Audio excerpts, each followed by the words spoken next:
12 August 2022 ମସିହା। Puri town ଥାନା ଆଉ ସମୟ ହୋଇଥିଲା ଅପରାହ୍ନ 4ଟା।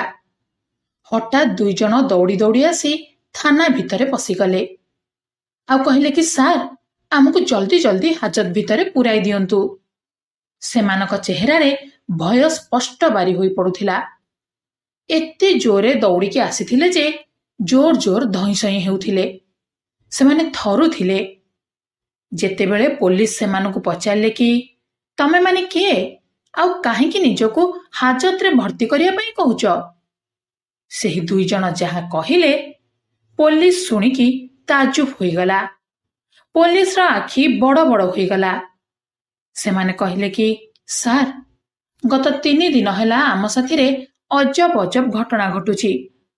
ଖାଇବାକୁ ଯାଉଛୁ ତ ଗରମ ଖାଇବା ଥାଳିରୁ ଜୀବନ୍ତ ବିଛା ବାହାରୁଛି, ନହେଲେ ଜୀବନ୍ତ ପୋକ ବାହାରୁଛନ୍ତି। ଗାଧେଇବାକୁ ଯାଉଛୁ ତ ପାଣିରୁ ତୀବ୍ର ଗନ୍ଧ ବାହାରୁଛି। ଶୋଇବାକୁ ଯାଉଛୁ ତ ବିଛଣା ଓଦା ହୋଇଯାଉଛି। ଆଉ ପ୍ରତି ରାତିରେ ଜଣେ ଲୋକ ଆମ ସ୍ୱପ୍ନରେ ଆସି ଆମକୁ ଧମକାଉଛନ୍ତି। ଯେତେବେଳେ ପୋଲିସ ପଚାରିଲା କି କଣ କହି ଧମକାଉଛନ୍ତି, ସେମାନେ ଟିକେ ଚୁପ୍ ରହିଗଲେ ଆଉ ଅଳ୍ପ ସମୟ ପରେ କହିଲେ କି ସାର୍, ଆମେ 3 ଦିନ ତଳେ ବଡ଼ ଦାଣ୍ଡରେ ଥିବା ସାହୁ ମୋବାଇଲ ଦୋକାନରୁ ମୋବାଇଲ ଚୋରି କରିଥିଲୁ। ଆଉ ସେ ଲୋକ ଆମ ସ୍ୱପ୍ନରେ ଆସି ଚୋରି ସାମଗ୍ରୀ ଫେରାଇବାକୁ ଧମକ ଦେଉଛନ୍ତି। ପୋଲିସ ଶୁଣିକି ଆଚମ୍ବିତ ହୋଇଗଲା। କାରଣ ସେମାନେ ଯେଉଁ ଲୋକ କଥା କହୁଥିଲେ ସେହି ଲୋକ ତ ସେହି ଚୋରି ଅଭିଯୋଗରେ ପୋଲିସ ହାଜତରେ ଅଛି। ତେଣୁ ସେ କେମିତି ଧମକାଇବେ? କିଏ ସେ ଲୋକ? ଯେତେବେଳେ ପୋଲିସ ଖୋଳତାଡ଼ କଲା, ସେ ଲୋକଙ୍କର ପରିଚୟ ଜାଣି ମୁଣ୍ଡରେ ହାତ ଦେଇଦେଲା। ପୁରା ସାଧାରଣ ବେଶଭୂଷାରେ ଏତେ ବଡ଼ ଲୋକଙ୍କୁ ଚିହ୍ନି ନ ପାରି ଥାନାକୁ ବାନ୍ଧି ନେଇଥିଲା ପୋଲିସ। କାଳ ବିଳମ୍ବ ନ କରି ତୁରନ୍ତ ପୋଲିସ ଅଧିକାରୀ ନିଜେ ହାଜତକୁ ଯାଇ ତାଙ୍କୁ ମୁକୁଳାଇଲେ ଆଉ ତାଙ୍କ ଗୋଡ଼ ତଳେ ପଡ଼ିଯାଇ କ୍ଷମା ମାଗିଲେ। ଯାହାକୁ ଦେଖି ଥାନା ଭିତରେ ଥିବା ଅନ୍ୟମାନେ ବି ଆଚମ୍ବିତ ହୋଇଗଲେ। ସମସ୍ତଙ୍କ ମନରେ ଗୋଟିଏ ପ୍ରଶ୍ନ କି କିଏ ଥିଲେ ସେ ଲୋକ, କଣ ଥିଲା ତାଙ୍କର ପରିଚୟ? ଜାଣିଲେ ଆପଣ ବି ତାଜୁବ ହୋଇଯିବେ।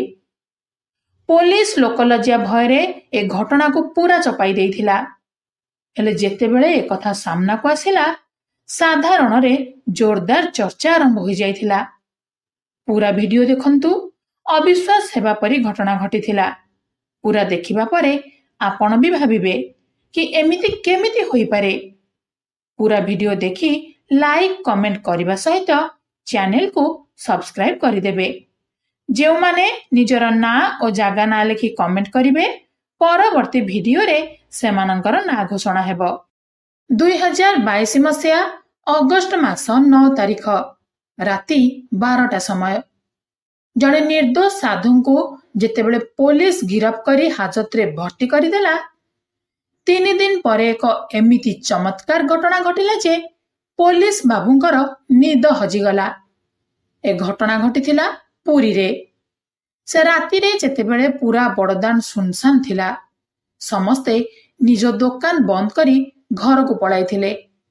2 ଜଣ ଚୋର ଆସି ବଡ଼ଦାଣ୍ଡରେ ଥିବା ସାହୁ ମୋବାଇଲର ସଟର ତାଡ଼ି ଦାମୀ ମୋବାଇଲ ଚୋରି କରୁଥିଲେ। ସେ ସମୟରେ ପୋଲିସ ଗାଡ଼ି ପେଟ୍ରୋଲିଂ କରୁଥିଲେ।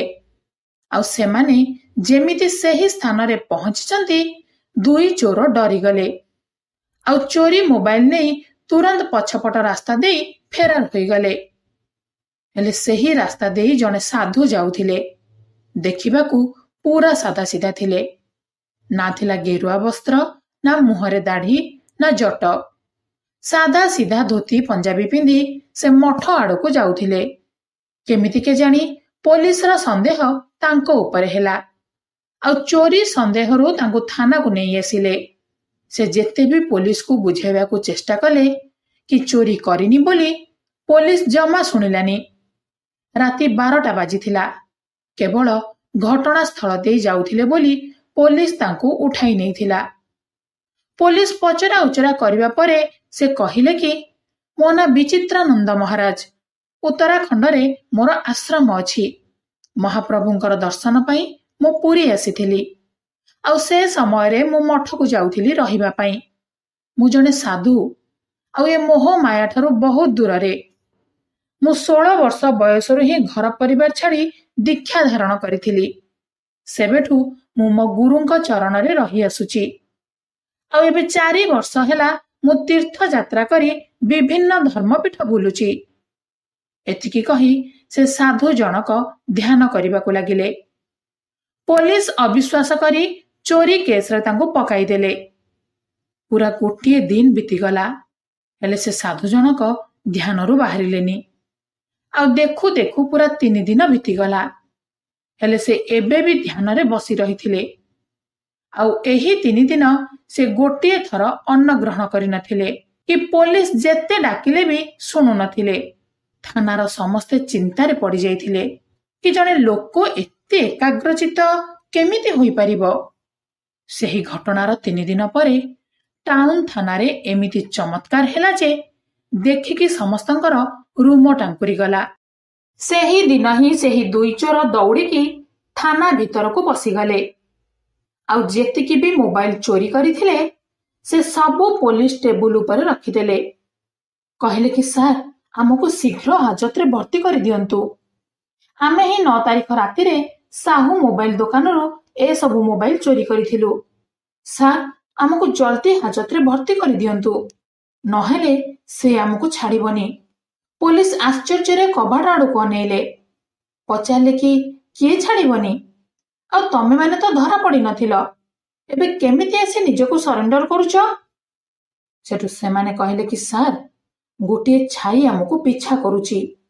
ଆମେ ଯୁଆଡ଼େ ଯାଉଛୁ ଆମ ପାଖାପାଖି ରହୁଛି।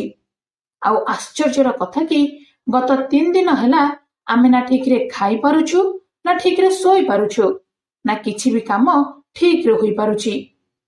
ପୋଲିସ ଶୁଣିକି ପୁରା ତାଜୁବ ହୋଇଗଲା। ସେ 2 ଜଣଙ୍କ ସାଥିରେ ଯାହା ଯାହା ହୋଇଥିଲା ଆପଣ ଆଗରୁ ଶୁଣି ସାରିଛନ୍ତି। ସେଠୁ ପୋଲିସ ସେମାନଙ୍କୁ ଗିରଫ କରିନେଲା ଆଉ କହିଲେ କି ତମ ଚୋରିର ଦଣ୍ଡ ଗତ 3 ଦିନ ହେଲା ଜଣେ ନିର୍ଦ୍ଦୋଷ ଭୋଗ କରୁଛନ୍ତି। ଯେତେବେଳେ ସେ 2 ଚୋର ହାଜତ ଯାଇ ସେ ସାଧୁଙ୍କୁ ଦେଖିଲେ ସେମାନଙ୍କର ଆଖି ବଡ଼ ବଡ଼ ହୋଇଗଲା। ଦେହରୁ ଗମ ଗମ ହୋଇ ଝାଳ ବାହାରିଲା। କାରଣ ସେ ସେହି ଚମତ୍କାରୀ ସାଧୁ ଥିଲେ ଯିଏକି ଗତ 3 ଦିନ ହେଲା ତାଙ୍କ ସ୍ୱପ୍ନରେ ଆସୁଥିଲେ। ଆଉ ସେ ଛାଇ ହୋଇ ବି 2 ଚୋରଙ୍କର ପିଛା କରୁଥିଲେ। ଫଳରେ ସେମାନେ ନିଜ ଭୁଲ ସ୍ୱୀକାର କରିନେବେ। ପୋଲିସ ଏବେ ବୁଝି ସାରିଥିଲେ କି ଇଏ କେଉଁ ସାମାନ୍ୟ ସାଧୁ ନୁହନ୍ତି। ସେଠୁ ପୋଲିସ ଅଧିକାରୀ ସାଧୁଙ୍କୁ ଧ୍ୟାନ ମୁଦ୍ରାରୁ ଉଠାଇଲେ ଆଉ ହାଜତରୁ ବାହାର କଲେ। ଆଉ ସିଧା ତାଙ୍କ ଗୋଡ଼ ତଳେ ପଡ଼ିଯାଇ କ୍ଷମା ମାଗିଲେ। ସେ ଜଣେ ପ୍ରକୃତ ସାଧୁ ଥିଲେ, ତେଣୁ ସେ ପୋଲିସ କର୍ମଚାରୀଙ୍କୁ କ୍ଷମା କରିଦେଲେ ଆଉ ସେଠାରୁ ପଳେଇଲେ। ଏ ଖବର ପୋଲିସ ଲୁଚାଇଥିଲା, ହେଲେ ପରଦିନ ଗଣମାଧ୍ୟମ ଜାଣିବା ପରେ ସେ ସାଧୁଙ୍କୁ ପୁରା ପୁରୀ ସହରରେ ଖୋଜିଲା, କିନ୍ତୁ କେଉଁଠି ବି ସାଧୁ ମିଳିଲେନି। ନା ପୋଲିସ ପାଖରେ ତାଙ୍କର ଫଟୋ ଥିଲା, ନା ଆଉ କିଛି ବି ଥିଲା। ଏପରିକି ସେ ଯେଉଁ ମଠକୁ ଯାଇ ରହିଥାନ୍ତେ ସେଠାକୁ ବି ଯାଇନଥିଲେ। ତେଣୁ ସେ ଘଟଣା ଏବେ ବି ରହସ୍ୟାବୃତ ହୋଇ ରହିଯାଇଛି। ତ କାହାଣୀଟି ଏତିକି ଥିଲା। ଏବେ ବି ଆମ ଚାରି ପାଖରେ ଚମତ୍କାରୀ ସାଧୁ ମହାତ୍ମା ଘୁରି ବୁଲୁଛନ୍ତି, ହେଲେ ଆମର ଚକ୍ଷୁ ସେମାନଙ୍କୁ ଚିହ୍ନି ପାରୁନି। ମଣିଷ ସମାଜର ଉନ୍ନତି ପାଇଁ ସେମାନେ ବିଭିନ୍ନ ମାଧ୍ୟମରେ ଆମ ସହିତ ପରିଚିତ ହେଉଛନ୍ତି।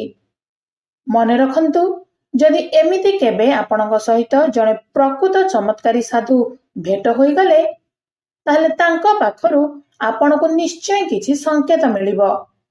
ତେବେ ଏହି ଘଟଣାକୁ ନେଇ ଆପଣଙ୍କର ମତ କ'ଣ କମେଣ୍ଟ ବକ୍ସରେ ଜଣାଇବେ।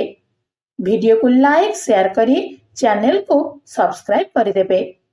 ହଁ, ବେଲ୍ ଆଇକନକୁ ଅନ୍ କରିବା ପାଇଁ ଜମା ବି ଭୁଲିବେନି। କମେଣ୍ଟ ବକ୍ସରେ ନିଜର ନାଁ ଓ ଜାଗା ନାଁ ଲେଖି କମେଣ୍ଟ କଲେ ଆମେ ଆପଣଙ୍କର ନାଁ ପରବର୍ତ୍ତୀ ଭିଡିଓରେ ଘୋଷଣା କରିବୁ।